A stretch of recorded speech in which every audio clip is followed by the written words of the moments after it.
6'1", from Chicago, Illinois, your host for the Give and Go Hoop Show, Low Battle.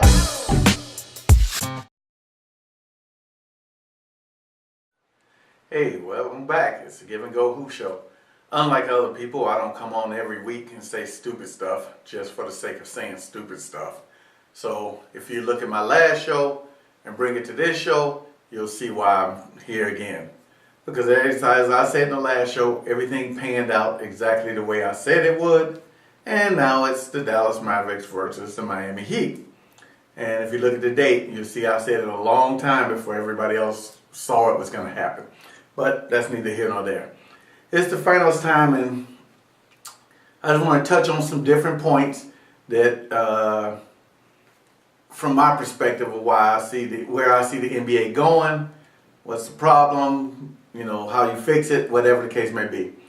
Well, as you can see, Miami had this celebration in the beginning of the year, so I guess we could put them as like Nostradamus. Apparently, they knew they were going to be in the championship. That's why they threw the championship parade right off the bat.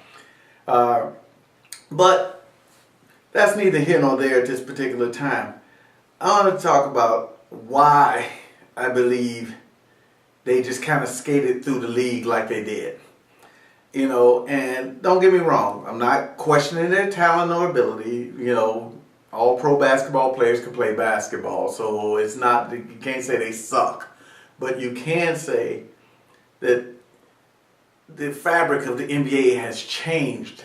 And what I mean by that is that, let's go back to Larry Bird, Magic Johnson, Michael Jordan, Isaiah Thomas, for instance.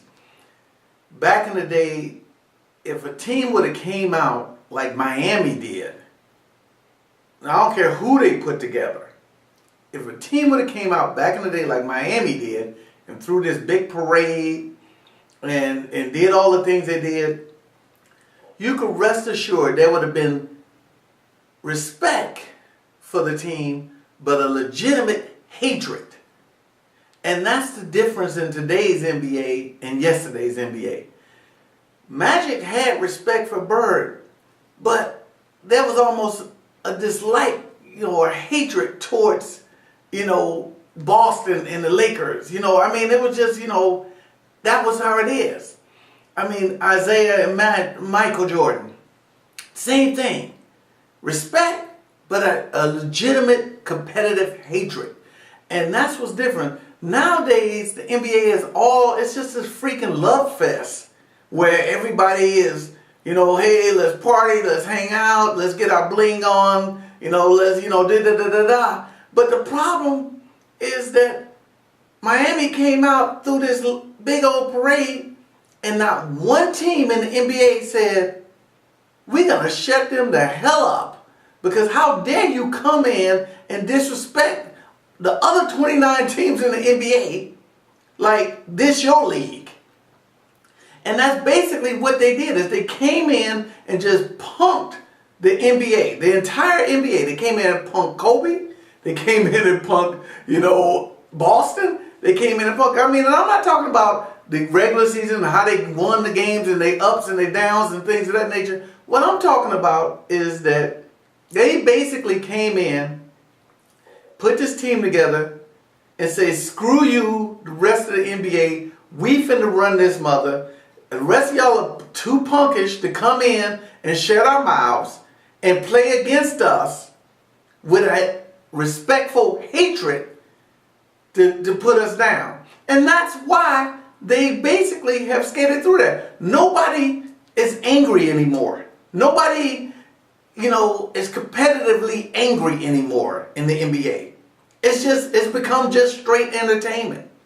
So, that being said, how is Dallas going to beat Miami? I predicted that they wouldn't, but how would they beat Dallas? How would they beat Miami? Simple. Hopefully, somewhere in Jason Terry and Dirk Nowitzki's gut, they feel that they owe the city of Miami something. Because they was up in 2006, 2-0 and lost 4 straight games. Hopefully somewhere in their heart, Dirk Nowitzki and Jason Terry despise not LeBron James, not Dwayne Wade, not Chris Bosh, the Miami Heat. The way that Chicago used to despise Detroit. And they come out and they don't try to play them competitively. They don't try, no, they try to stomp their ass in the ground every freaking game.